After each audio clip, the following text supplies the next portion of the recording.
Okay, welcome back to Jeff Outdoors. I'm back down here at the garden. It's morning. I've been drinking coffee. I got my morning t-shirt on. So that's how it rolls sometimes. Okay, so we have a plethora of these tomatoes, and you can kind of see that. Do you see this clump? This is actually five tomato plants. We just actually got some rain for the first time in about a week and a half yesterday, but they popped out pretty good overnight. So I just came out here, and this whole section is really coming out. We are getting, these are big boys. You can see the big boy tomatoes there. All right, so they're growing. Now I used a good fertilizer mix, nothing, high nitrogen or anything. Really good balanced fertilizer. And this area here of the garden is a new section that I just put in right before planting, and this stuff is growing like crazy. And I've got corn. I've got corn that's 8 foot tall right here as well. And then my squash, there's a board here. I'll explain that in a second. I have these squash that are popping out. If you can see down in there, you see the little squashes. Well, kind of what's happening is I'm seeing some of these squash are developing, and then they're kind of dying on me and dropping off. There's a good one growing right there. That one's pretty big. Let's see, can you see that? Yeah, that one there. There we go. That one's growing pretty good, but there's been other ones that have dropped off, and I don't know if there's like there's a bloom setting issue. I've noticed some of those blooms kind of falling off too. They come out in the morning and they're nice and big, and then by the afternoon they've fallen off. So I don't know.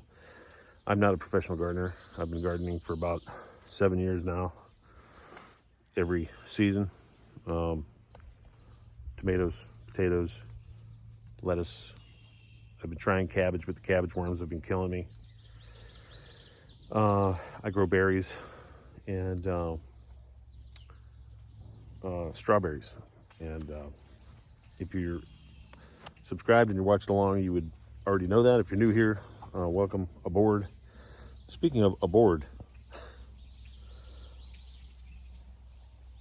I have corn in here, okay? I live back here in the woods. We've had 4 or 5 fawns running around. I counted 4 bucks just the other night, and I had 3 does that just walked through the backyard the other night when I was sitting around the campfire. They got into my corn a little bit, so I have some downed corn stalks back here that I was pretty angry about.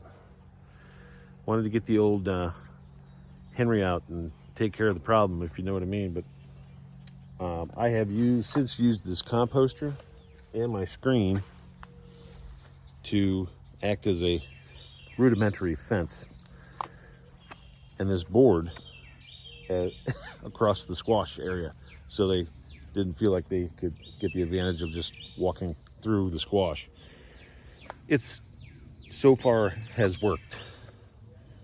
Now some of these corn stalks have brace roots on them already. Some of them do not, and I think the rain knocked over a couple of my stalks last night, so kind of a bummer there, but that's kind of how it goes. But I think the biggest thing that I'm really kind of mind blown about this year are these tomatoes. We've had quite a bit of drought here in my area of Ohio. Oh gosh, for the past month and a half. We're still in drought stage, I believe, and I haven't really been watering these all that much. not since they've bushed out. I haven't watered them at all.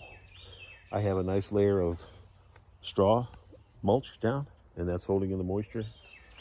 But otherwise, these guys have just been popping like crazy. And I have peppers back in here too. So these peppers have been going like crazy too. The Amish paste tomatoes are coming out, and we have more here. Amish paste, big boy. It's going to be tomato heaven around here come the end of August, and that's okay because I make homemade pasta sauce like the good Italian that I am. So that's the update. We have had a deer problem. We have crazy looking tomato plants. This squash plant is absolutely huge, and we're just going to try to deal with the deer and everything as best we can here. So that's it.